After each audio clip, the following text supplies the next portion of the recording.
Marcus Aurelius. Marcus Annius Verus was born in Rome in 121. The Annii had come a century before from Succubo near Cordova. There, it seems, their honesty had won them the cognomen Verus, true. 3 months after the boy's birth, his father died, and he was taken into the home of his rich grandfather, then consul.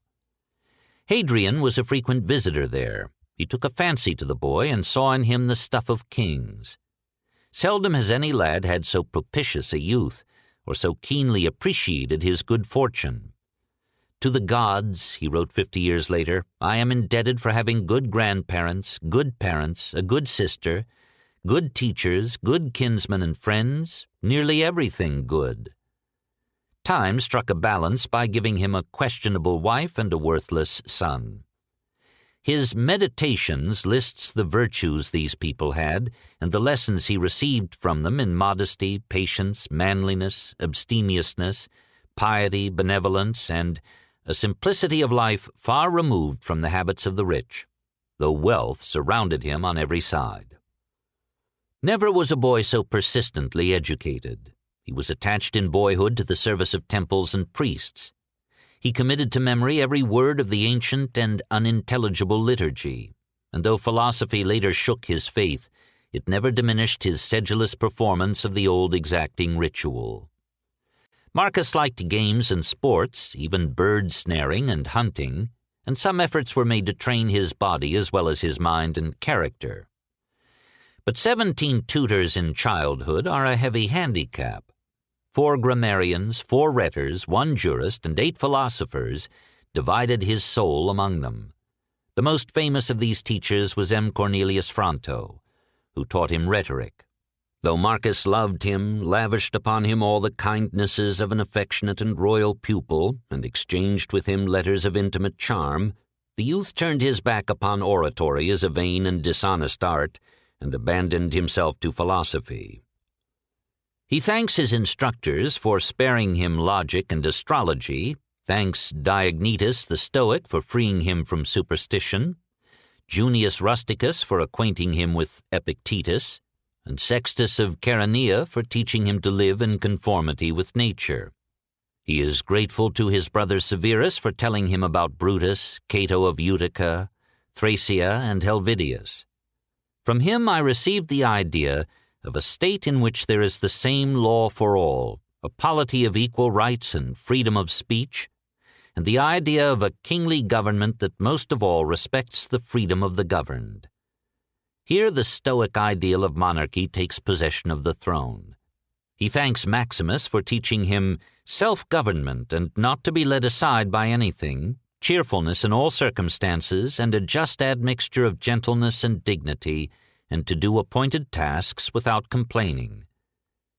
It is clear that the leading philosophers of the time were priests without religion rather than metaphysicians without life. Marcus took them so seriously that for a time he almost ruined a naturally weak constitution with ascetic devotions. At the age of 12 he took on the rude cloak of a philosopher, slept on a little straw strewn over the floor, and long resisted the entreaties of his mother to use a couch. He was a Stoic before he became a man. He offers thanks that I preserved the flower of my youth, that I took not upon me to be a man before my time, but rather put it off longer than I needed, that I never had to do with Benedicta, and afterwards, when I fell into some fits of love, I was soon cured. 2 influences diverted him from professional philosophy and sanctity. One was the succession of minor political offices to which he was appointed. The realism of an administrator was crossed with the idealism of a meditative youth.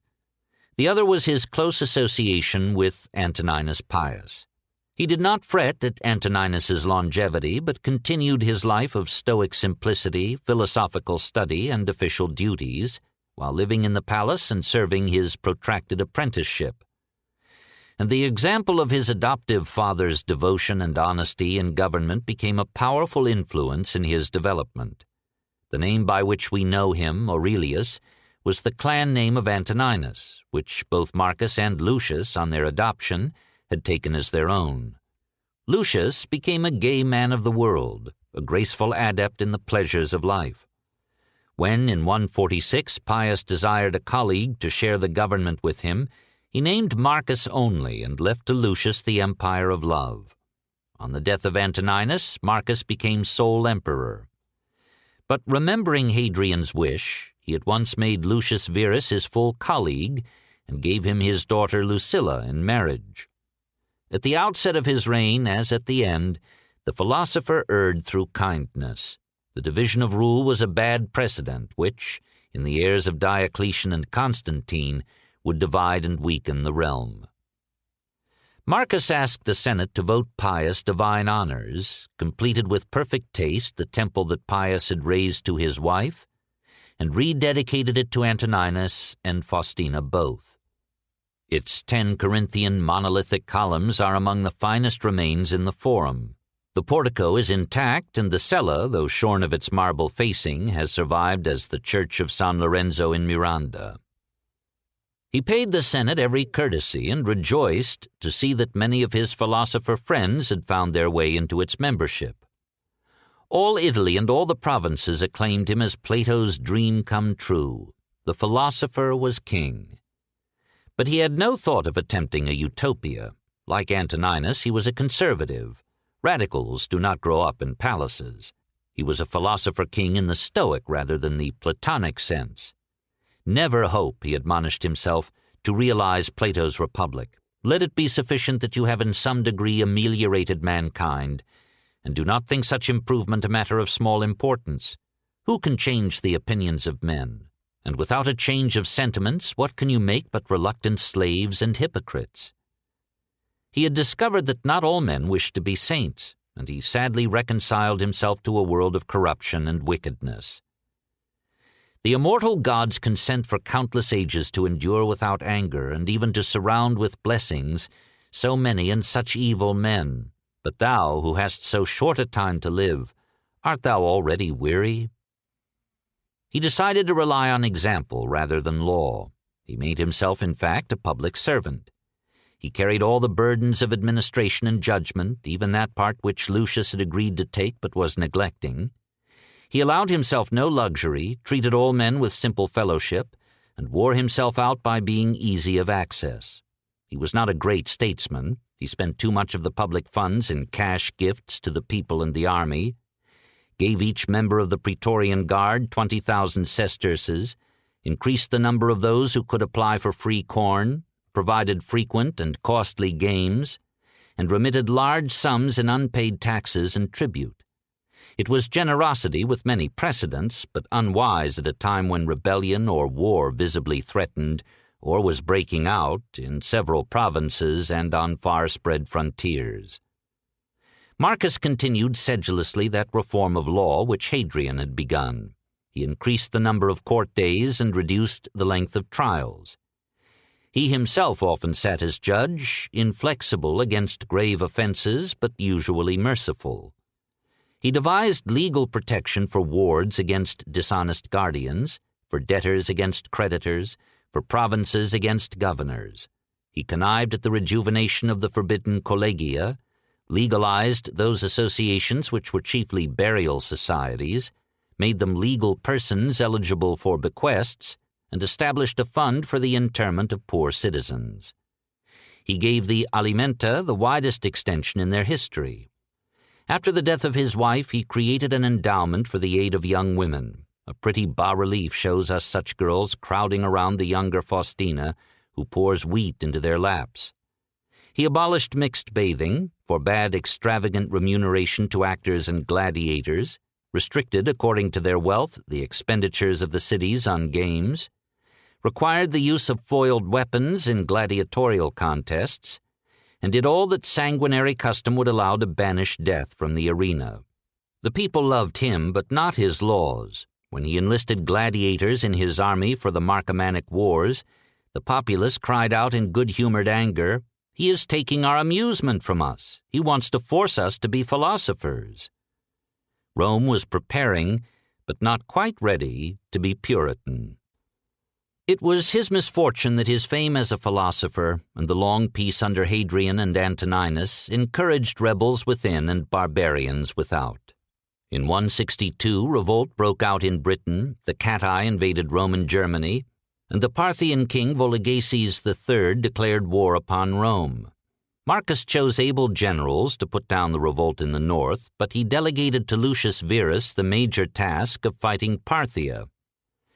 Lucius got no farther than Antioch, for there lived Panthea, so beautiful and accomplished that Lucian thought all the perfections of all sculptural masterpieces had come together in her, to which were added a voice of intoxicating melody, fingers skilled on the lyre, and a mind enriched with literature and philosophy. Lucius saw her and, like Gilgamesh, forgot when he was born. He abandoned himself to pleasure, to hunting, at last to debauchery, while the Parthians rode into terror-stricken Syria. Marcus made no comment on Lucius, but sent to Avidius Cassius, second in charge in Lucius's army, a plan of campaign whose military excellence helped the general's own ability not only to drive the Parthians back across Mesopotamia, but to plant the Roman standards once more in Seleucia and Ctesiphon. This time the two cities were burned to the ground, lest they serve again as bases for Parthian campaigns. Lucius returned from Antioch to Rome and was awarded a triumph, which he magnanimously insisted that Marcus should share. Lucius brought with him the invisible victor of the war, pestilence. It had appeared first among the troops of Avidius in captured Seleucia. It spread so rapidly that he withdrew his army into Mesopotamia while the Parthians rejoiced at the vengeance of their gods. The retreating legions carried the plague with them to Syria. Lucius took some of these soldiers to Rome to march in his triumph. They infected every city through which they passed and every region of the empire to which they were later assigned. The ancient historians tell us more of its ravages than of its nature. Their descriptions suggest exanthematous typhus or possibly bubonic plague. Galen thought it similar to the disease that had wasted the Athenians under Pericles. In both cases, black pustules almost covered the body. The victim was racked with a hoarse cough, and his breath stank. Rapidly it swept through Asia Minor, Egypt, Greece, Italy, and Gaul. Within a year, 166 to 67, it had killed more men than had been lost in the war. In Rome, 2,000 died of it in one day, including many of the aristocracy. Corpses were carried out of the city in heaps. Marcus, helpless before this intangible enemy, did all he could to mitigate the evil, but the medical science of his day could offer him no guidance, and the epidemic ran its course until it had established an immunity or had killed all its carriers. The effects were endless. Many localities were so despoiled of population that they reverted to jungle or desert. Food production fell, transport was disorganized, floods destroyed great quantities of grain, and famine succeeded plague. The happy hilaritas that had marked the beginning of Marcus's reign vanished.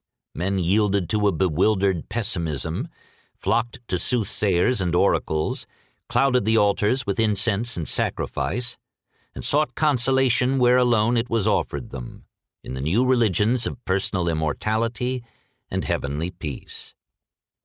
Amid these domestic difficulties, news came, 167, that the tribes along the Danube, Cati, Quadi, Marcomanni, Yazyges, had crossed the river, overwhelmed a Roman garrison of 20,000 men, and were pouring unhindered into Dacia, Rhaetia, Pannonia, Noricum. That some had made their way over the Alps, had defeated every army sent against them, were besieging Aquileia, near Venice, were threatening Verona, and were laying waste the rich fields of northern Italy. Never before had the German tribes moved with such unity or so closely threatened Rome. Marcus acted with surprising decisiveness.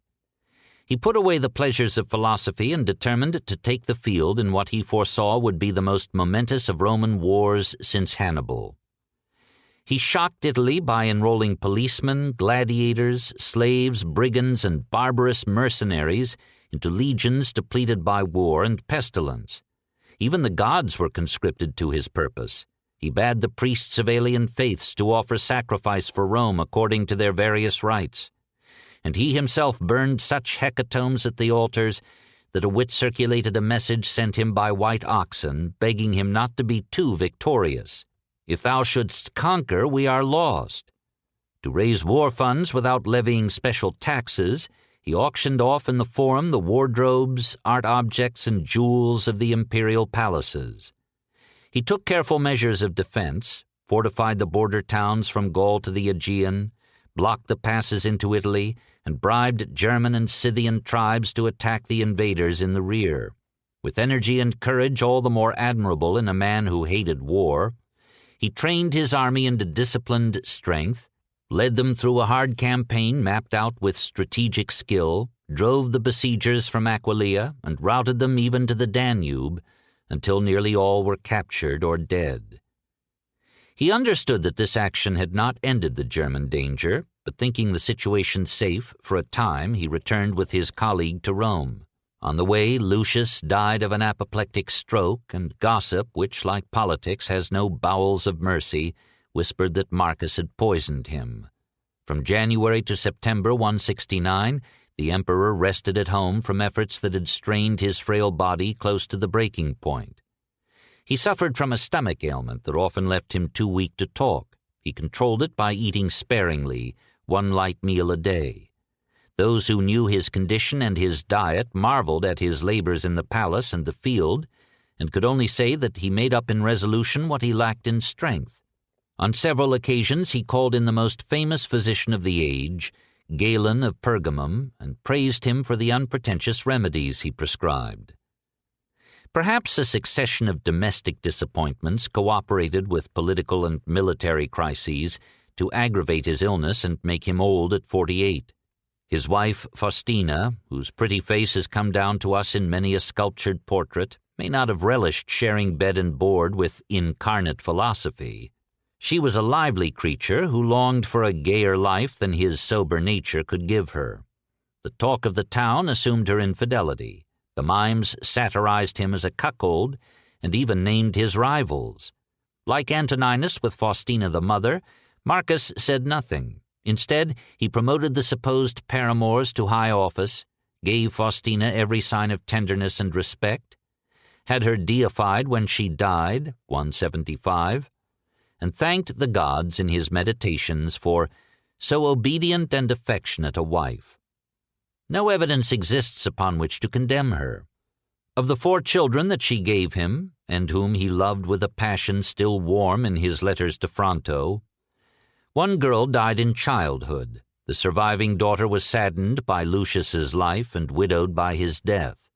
Twin sons came in 161.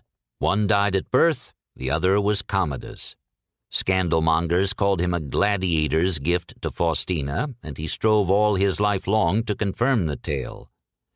But he was a handsome and vigorous lad. Marcus forgivably doted on him, presented him to the legions in a manner symbolic of naming a successor, and engaged the best teachers in Rome to fit him for rule. The youth preferred to model cups, dance, sing, hunt, and fence. He developed an understandable aversion to books, scholars, and philosophers, but enjoyed the company of gladiators and athletes. Soon he surpassed all comrades in lying, cruelty, and coarse speech. Marcus was too good to be great enough to discipline him or renounce him. He kept on hoping that education and responsibility would sober him and make him grow into a king. The lonely emperor, emaciated, beard untended, eyes weary with anxiety and sleeplessness, turned back from his wife and son to the tasks of government and war. The assaults of the Central European tribes against the frontier had stopped only for a breathing spell. In this struggle to destroy an empire and make barbarism free, peace was but an armistice. In 169, the Catti invaded the Roman regions of the Upper Rhine. In 170, the Colsi attacked Belgica, and another force besieged Sarmizegetusa. The Costoboii crossed the Balkans into Greece and plundered the Temple of the Mysteries at Eleusis, 14 miles from Athens. The Morai, or Moors, invaded Spain from Africa, and a new tribe, the Longobardi, or Lombards, made its first appearance on the Rhine. Despite 100 defeats, the fertile barbarians were growing stronger, the barren Romans weaker. Marcus saw that it was now a war to the death, that one side must destroy the other or go under. Only a man schooled in the Roman and Stoic sense of duty could have transformed himself so completely from a mystic philosopher into a competent and successful general. The philosopher remained, hidden under the imperator's armor. In the very tumult of this Second Marcomannic War, 169–75, in his camp facing the Quaedi on the river Grana, probably the Gran, a tributary of the Danube, Marcus wrote that little book of meditations by which the world chiefly remembers him. This glimpse of a frail and fallible saint pondering the problems of morality and destiny while leading a great army in a conflict on which the fate of the empire turned is one of the most intimate pictures that time has preserved of its great men. Pursuing the Sarmatians by day, he could write with sympathy of them at night. A spider, when it has caught a fly, thinks it has done a great deed. So does one who has run down a hare, or who has captured Sarmatians. Are they not all alike robbers? Nevertheless, he fought the Sarmatians, the Marcomanni, the Quaedi, the Yazyges, through 6 hard years, defeated them, and marched his legions as far north as Bohemia. It was apparently his plan to use the Hercynian and Carpathian ranges as a new frontier. If he had succeeded, Roman civilization might have made Germany, like Gaul, Latin in speech and classical in heritage. But at the height of his successes, he was shocked to learn that Avidius Cassius, after putting down a revolt in Egypt, had declared himself emperor. Marcus surprised the barbarians with a hasty peace, merely annexing a 10-mile strip on the north bank of the Danube and leaving strong garrisons on the southern side. He summoned his soldiers, told them that he would gladly yield his place to Avidius if Rome wished it, promised to pardon the rebel, and marched into Asia to encounter him. Meanwhile, a centurion killed Cassius, and the rebellion collapsed. Marcus passed through Asia Minor and Syria to Alexandria, mourning like Caesar that he had been cheated of a chance for clemency. At Smyrna, Alexandria, and Athens, he walked the streets without a guard, wore the mantle of a philosopher, attended the lectures of the leading teachers, and joined with them in discussion, speaking Greek. During his stay at Athens, he endowed professorships in each of the great schools of doctrine, Platonic, Aristotelian, Stoic, and Epicurean. In the fall of 76, after almost 7 years of war, Aurelius reached Rome and was accorded a triumph as the savior of the empire. The emperor associated Commodus with himself in victory, and now made him, a lad of 15, his colleague on the throne. For the first time in nearly a century, the principle of adoption was put aside, and the hereditary principate was resumed. Marcus knew what perils he was inviting for the empire. He chose them as a lesser evil than the civil war that Commodus and his friends would wage if he were denied the throne. We must not judge him with hindsight. Neither did Rome anticipate the consequences of this love. There the plague had burned itself out, and men were beginning to be happy again. The capital had suffered little from the wars, which had been financed with remarkable economy and little extra taxation. While battle raged on the frontiers, trade flourished within, and money jingled everywhere. It was the height of Rome's tide and of its emperor's popularity. All the world acclaimed him as at once a soldier, a sage, and a saint. But his triumph did not deceive him. He knew that the problem of Germany had not been solved. Convinced that further invasions could be prevented only by an active policy of extending the frontier to the mountains of Bohemia, he set forth with Commodus in 178 on the Third Marcomannic War. Crossing the Danube, he again defeated the Quaedi after a long and arduous campaign. No resistance remained, and he was about to annex the lands of the Quaedi, the Marcomanni, and the Sarmatians, roughly Bohemia and Danubian Galicia, as new provinces, when sickness struck him down in his camp at Vindobona, Vienna. Feeling death's hand, he called Commodus to his side and warned him to carry through the policy which was now so near fulfillment, and realize the dream of Augustus by pushing the boundary of the empire to the Elbe. We must not merely acknowledge the resolution and tenacity of the ruler, says the impartial Mommsen. but must also admit that he did what right policy enjoined. Then he refused all further food or drink. On the 6th day he rose with his last strength and presented Commodus to the army as the new emperor. Returning to his couch, he covered his head with the sheet and soon afterward died. When his body reached Rome, the people had already begun to worship him as a god who, for a while, had consented to live on the earth. The emperor as philosopher.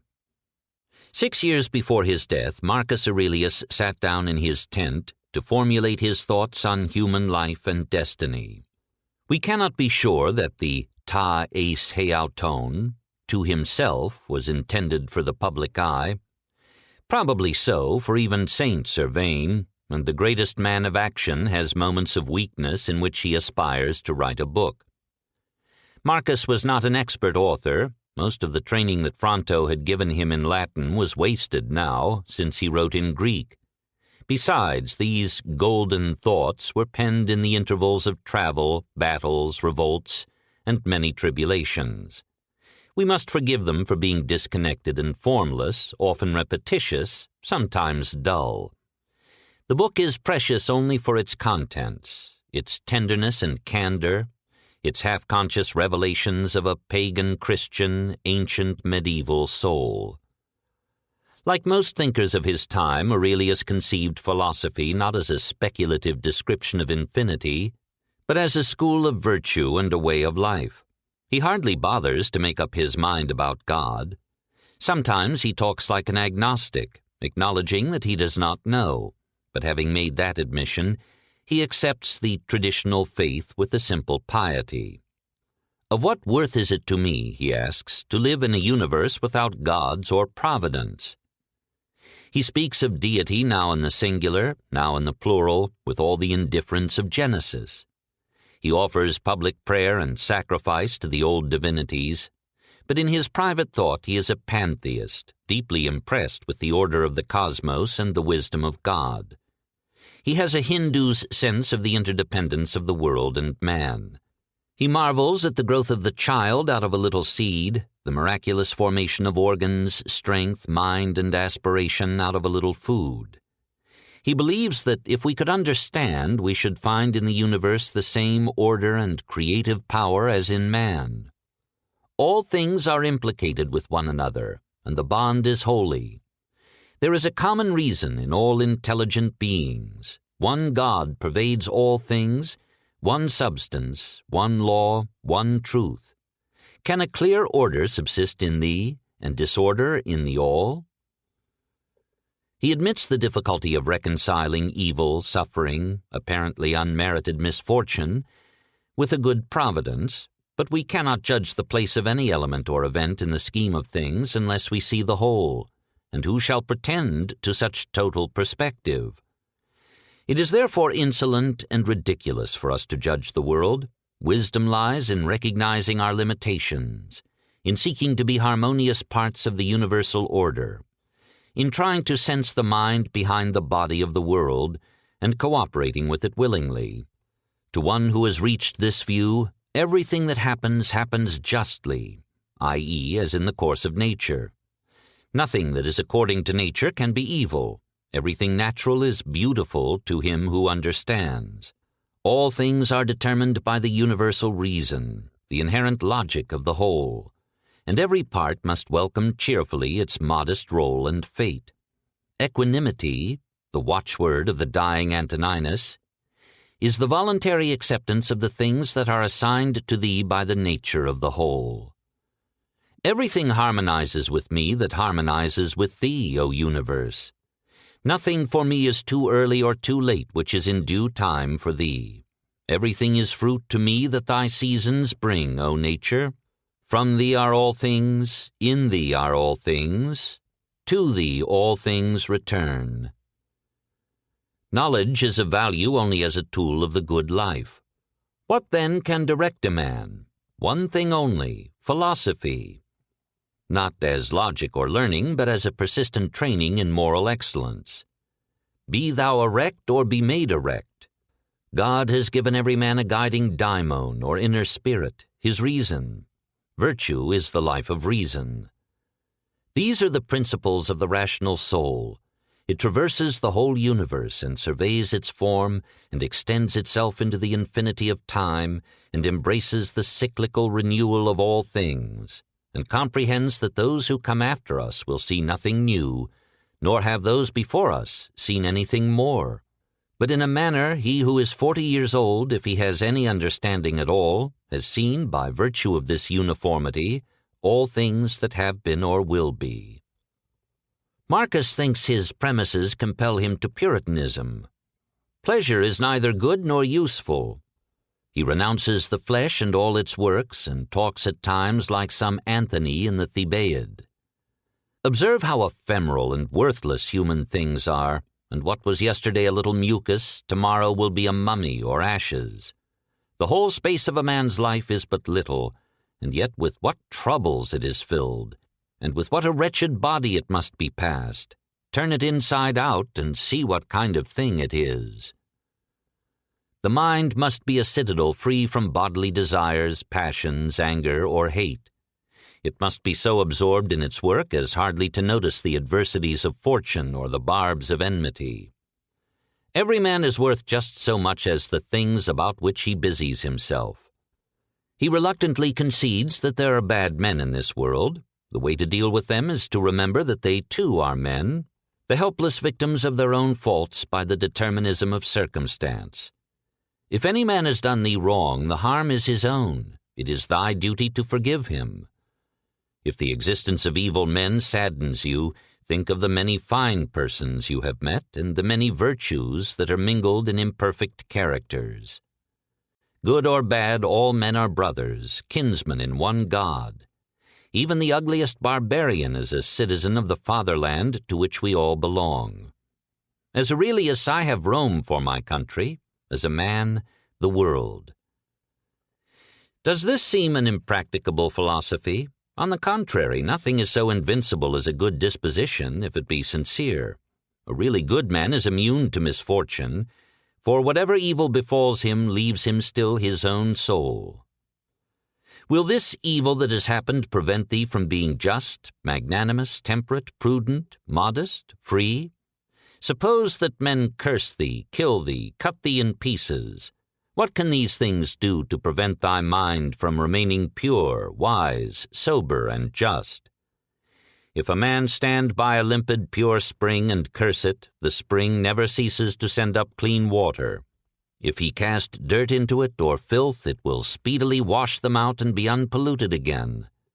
On every occasion that brings thee trouble, remember to apply this principle, that this is not a misfortune, but that to bear it nobly is good fortune. Thou seest how few the things are to which, if a man lays hold of, he is able to live a life that flows on quietly and is like the existence of the gods. Marcus's life, however, did not flow on quietly. He had to kill Germans while writing this fifth gospel, and in the end he faced death with no consolation in the son who would succeed him, and no hope of happiness beyond the grave. Soul and body alike returned to their original elements. For as the mutation and dissolution of bodies make room for other bodies doomed to die, so the souls that are removed into the air after life's existence are transmuted and diffused into the seminal intelligence of the universe, and make room for new souls. Thou hast existed as a part. Thou shalt disappear in that which produced thee. This, too, nature wills. Pass, then, through this little space of time conformably to nature, and end thy journeys in content, just as an olive falls when it is ripe, blessing the nature that produced it, and thanking the tree on which it grew. 6. Commodus. When the officer of the guard asked the dying Marcus for the watchword of the day, he answered, "Go to the rising sun. My sun is setting." The rising sun was then 19, a robust and dashing youth without inhibitions, morals, or fear. One would have expected of him, rather than of Marcus the ailing saint, a policy of war to victory or death. Instead, he offered the enemy immediate peace. They were to withdraw from the vicinity of the Danube, to surrender most of their arms, return all Roman prisoners and deserters, pay Rome an annual tribute of corn, and persuade 13,000 of their soldiers to enlist in the Roman legions. All Rome condemned him except the people. His generals fumed at allowing the trapped prey to escape and fight again another day. During the reign of Commodus, however, no trouble came from the Danubian tribes. The young prince, though no coward, had seen enough of war. He needed peace to enjoy Rome. Back in the capital, he snubbed the Senate and loaded the plebs with unprecedented gifts, 725 denarii to each citizen. Finding no field in politics for his exuberant strength, he hunted beasts on the imperial estates and developed such skill with sword and bow that he decided to perform publicly. For a time he left the palace and lived in the gladiators' school. He drove chariots in the races and fought in the arena against animals and men. Presumably the men who opposed him took care to let him win, but he thought nothing of fighting unaided and before breakfast a hippopotamus, an elephant, and a tiger, which made no distinctions for royalty. He was so perfect a bowman that with 100 arrows he killed 100 tigers in one exhibition. He would let a panther leap upon some condemned criminal and then slay the animal with one arrow, leaving the man unhurt to die again. He had his exploits recorded in the Acta Diurna, and insisted on being paid out of the treasury for each of his 1,000 combats as a gladiator. The historians upon whom we must here depend wrote, like Tacitus, from the viewpoint and traditions of the offended aristocracy. We cannot tell how much of the marvels they relate are history, how much are revenge. We are assured that Commodus drank and gambled, wasted the public funds, kept a harem of 300 women and 300 boys, and liked to vary his sex occasionally, at least by using a woman's garb, even at the public games. Tales of unbelievable cruelty are transmitted to us. Commodus ordered a votary of Bologna to amputate an arm in proof of piety, forced some women devotees of Isis to beat their breasts with pine cones till they died, killed men indiscriminately with his club of Hercules, gathered cripples together and slew them one by one with arrows. One of his mistresses, Marcia, was apparently a Christian. For her sake, we are told, he pardoned some Christians who had been condemned to the Sardinian mines. Her devotion to him suggests that in this man, described as more bestial than any beast, there was some lovable element unrecorded by history. Like his predecessors, he was aroused to the wildest ferocity by fear of assassination. His aunt Lucilla formed a conspiracy to kill him. He discovered it, had her executed, and on proof or suspicion of participation, put so many men of rank to death that soon hardly any survived who had been prominent in Marcus's reign. Delators, who had almost disappeared for a century, returned to activity and favor, and a new terror raged in Rome. Appointing Perennis as praetorian prefect, Commodus yielded the reins of government to him and, the tradition says, abandoned himself to sexual dissipation. Perennis ruled efficiently but mercilessly. He organized his own terror and had all his opponents slain. The emperor, suspecting that Perennis planned to replace him, surrendered this second Sejanus to the Senate, which reenacted its role of glowing revenge. Cleander, a former slave, succeeded Perennis, 185, and surpassed him in corruption and cruelty. Any office might be had for a proper bribe. Any decision of any court could be reversed. Under his orders, senators and knights were put to death for treason or criticism. In 190, a mob besieged the villa where Commodus was staying and demanded Cleander's death. The emperor accommodated them. Cleander's successor, Letus, after holding power for 3 years, judged that his time had come. One day he chanced upon a proscription list that contained the names of his supporters and friends and of Marcia. On the last day of 192, Marcia gave Commodus a cup of poison, and when it worked too slowly, the athlete whom he had kept to wrestle with strangled him in his bath. He was a youth of 31. When Marcus died, Rome had reached the apex of her curve and was already touched with decay. Her boundaries had been extended beyond the Danube, into Scotland and the Sahara, into the Caucasus and Russia, and to the gates of Parthia. She had accomplished, for that confusion of peoples and faiths, a unity not of language and culture, but at least of economy and law. She had woven it into a majestic commonwealth, within which the exchange of goods moved in unprecedented plenty and freedom. And for 2 centuries she had guarded the great realm from barbarian inroads and had given it security and peace. All the white man's world looked to her as the center of the universe, the omnipotent and eternal city. Never had there been such wealth, such splendor, or such power. Nevertheless, amid the prosperity that made Rome brilliant in this 2nd century, all the seeds were germinating of the crisis that would ruin Italy in the 3rd.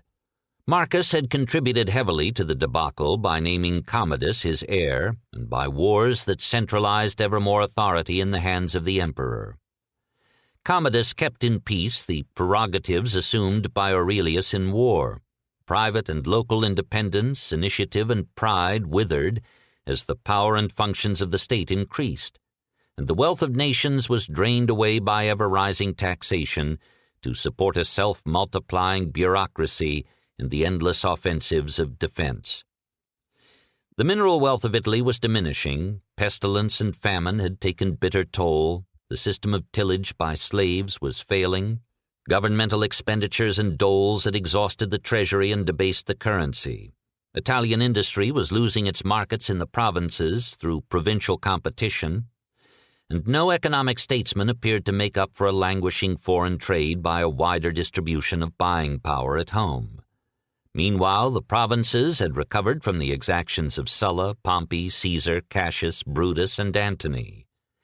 Their ancient skills had revived, their industries were flourishing, their new wealth was financing science, philosophy, and art.